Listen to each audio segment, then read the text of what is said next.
My name is Jonathan Jaskolka. My position here is a firefighter.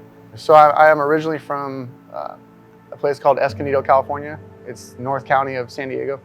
So I joined the military maybe a couple years after high school. And then once I heard about their canine program, where you got to go overseas and try to save lives at the same time, that's when I decided that I definitely wanted to do that.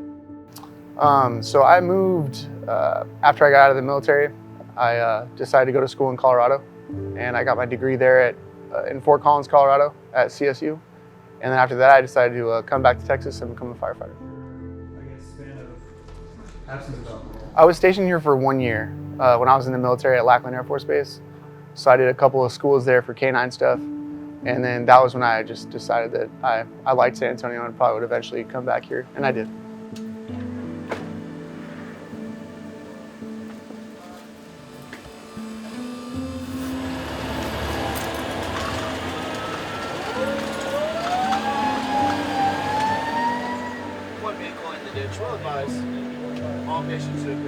So I was an SSD handler, and that's a specialized search dog.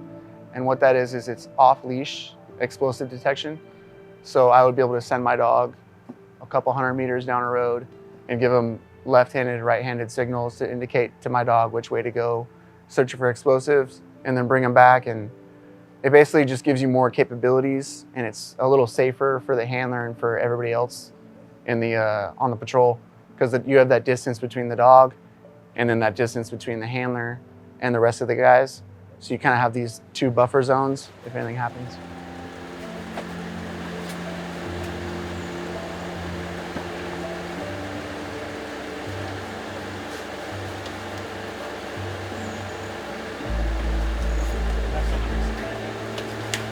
Going this way or? Yeah, no, you're good.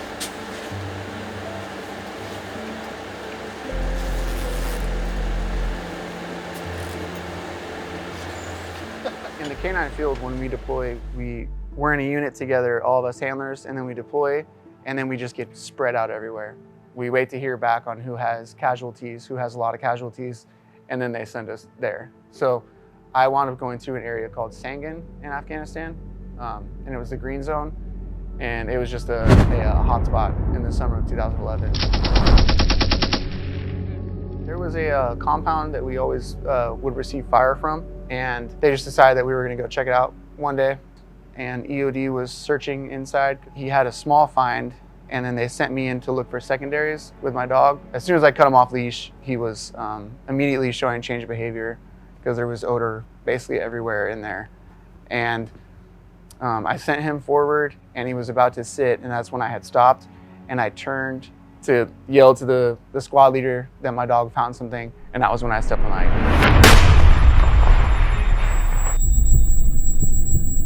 So I got knocked out, I think, for maybe a couple seconds, and then I just woke up and I was like this. All my muscles were clenched, and I kind of looked at my hand, and my hand was swollen, and then I was like, all right, cool, it's just my hand. And that was when I looked at my legs. Everything was, all mangled. And even with my job of like basically they'd be like, hey, we think there's an IED out there, and I'd have to go walk out there. You still don't ever really think that anything can happen to you. Like it's just not something that people really process, to where even when you're doing that job, kind of like it's very similar to our job. And you just never think that something's gonna happen to you. But I feel like it's also a blessing, especially in this field, because I'm kind of able to relate more to our patients, you could say, because no one's ever thinking that when they're driving home on the freeway at 70 miles an hour, they're gonna get into a crazy wreck.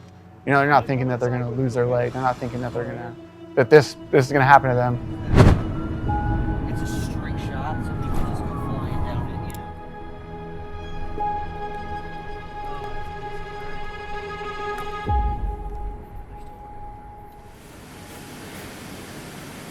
We're going to cut some of this stuff off, all right? Check everything.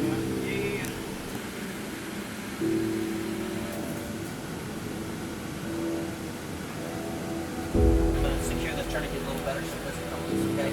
Has your bleeding been controlled on that side? I never thought 5 years ago that we would have as big of an agency that we have now. For 5 years, we just had 3 ambulances. Now there's 6 ambulances in service on a daily basis, right? Well, I was honored to be, welcome to join the department, knowing that it's such a progressive and aggressive department with protocols, taking over some strong protocols from the previous medical director, but making some significant changes to try to increase our skill set for a select group of medics. The PL5 Academy was a big step in increasing the types and intensity of skills for those medics to really improve the care in the region. With advanced training, and then revamping our protocols, bringing back some additional hands-on EMS training.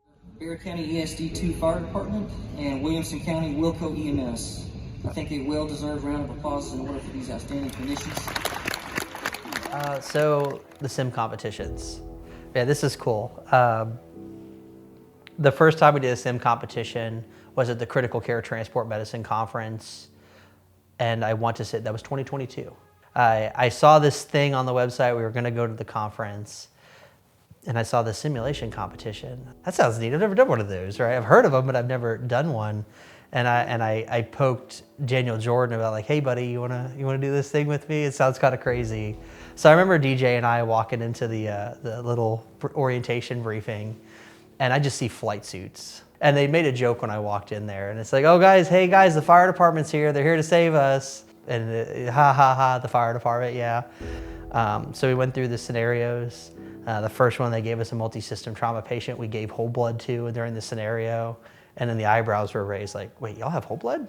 Like, we're at air service and we don't have whole blood. Our first competition, we took 3rd place. So it brings me like really, truly a lot of pride to see them stepping up like that at statewide competitions. With some aggressive agencies, we have some solid departments throughout Texas, many of which I know personally, the medical directors or the medics, and they're impressive. And so for us to compete at that level, it's really awesome. It brings me great pride and joy. In Austin last year, and we went up on the stage. We were gonna just go out there and just have a good time and let Ballard have an opportunity to participate in a sim competition, and we won. So without further ado, the winner of the 2023 Texas EMS Sim Games is Bear County ESD. I was so happy for that, to bring that home for our department at our 5-year mark in EMS. And we went from nothing of just starting EMS to winning the state competition 5 years later.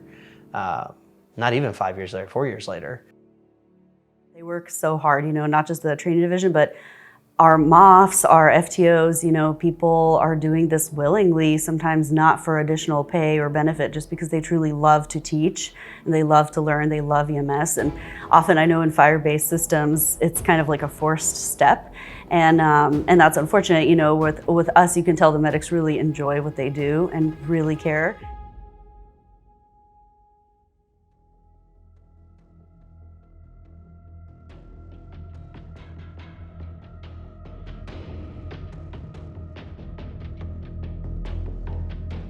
The damage was something that you can't even put really into words. Everybody's seen a fire, everybody's seen a structure fire, or even a little grass fire. This one was just on a different level.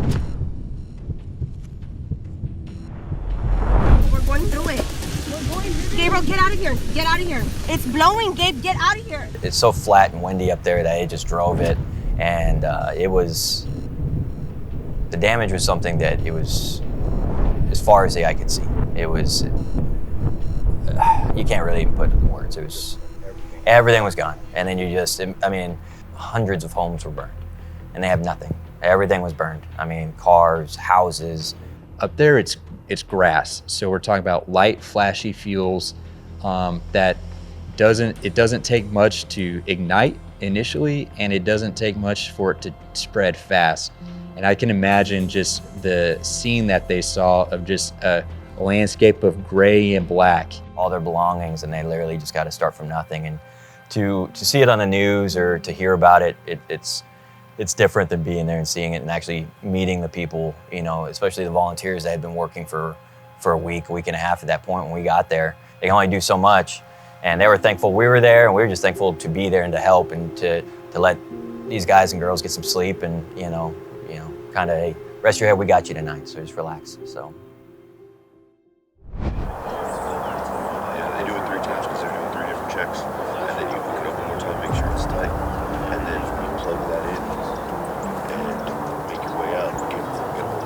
attach it, give them a number 2. They're gonna do the same thing.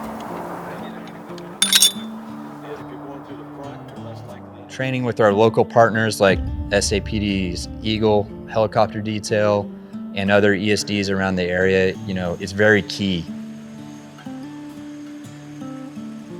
We run to these fires with each other all the time. We often call for air support from the Eagle. They're local, they're capable, and they will help.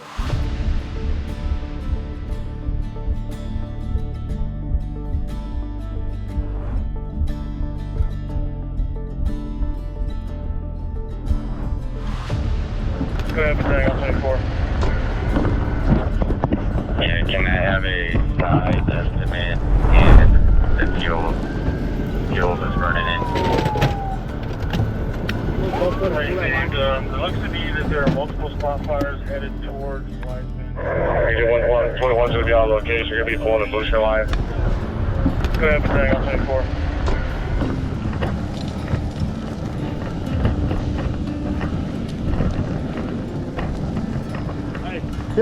Go right here. Hit Hey, over here! Right here! Get in there, get in there. Command, come on. Hit this right here, hit it, hit the front.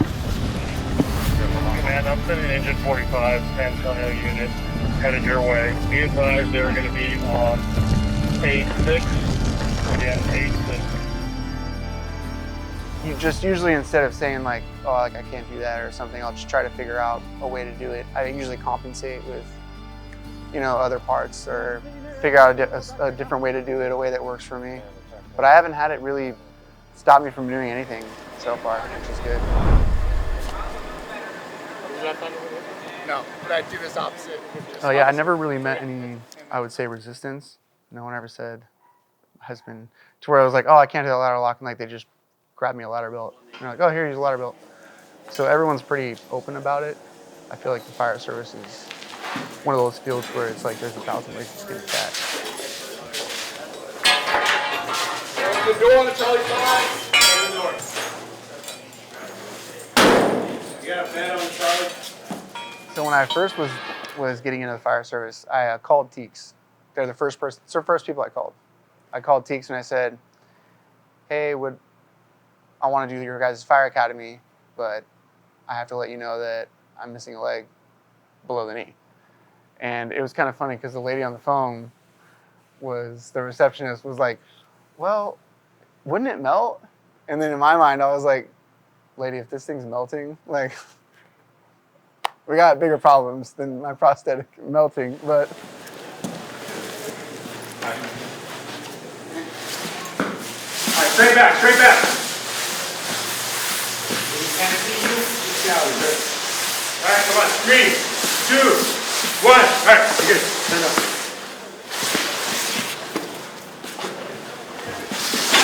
Bring one.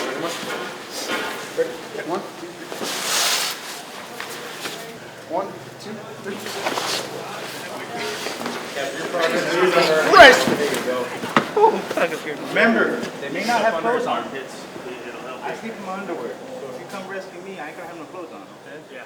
So on my pants, I get a zipper tailored in, so I can just zip it up, and then I just pull this down, and then my leg pops out. Put my leg back, and then I'll switch into my bunker. So it just is like a quick disconnect almost. I just gotta take the time to pull this down, and then that's essentially this is the sleeve. This is kind of what holds the leg on there. It has suction on here, but then this is kind of like a mechanical addition to help hold it on there. That's the important part to have on there. And then I just have a second leg in here.